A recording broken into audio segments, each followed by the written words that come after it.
Telugu cinema ఇండస్ట్రీలో ఈ ఏడాది ముఖ్య ఘటనలు చోటు చేసుకున్నాయి.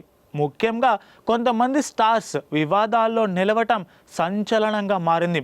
హిట్ ఫ్లాప్ కన్నా కొంతమంది స్టార్లు వివాదాలతో హెడ్లైన్స్లో నిలిచారు.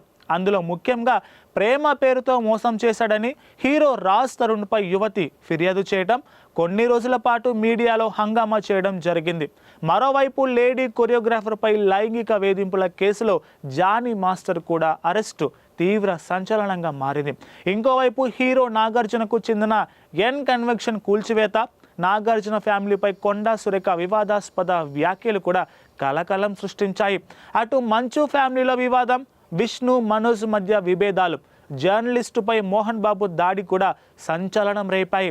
ఇటు ఆర్జీవీకి కూడా పోలీసులు నోటీసులతో పాటు పుష్ప 2 బెనిఫిట్ షోలో రేవతి అనే మహిళ మృతి చెందడం, ఆమె కొడుకు శ్రీతేజ్ చావు బతుకుల మధ్య హాస్పిటల్లో ఉండటం, ఈ క్రమంలో అల్లు అర్జున్ అరెస్టు అనడం తీవ్ర చర్చనీయాంశమయ్యాయి.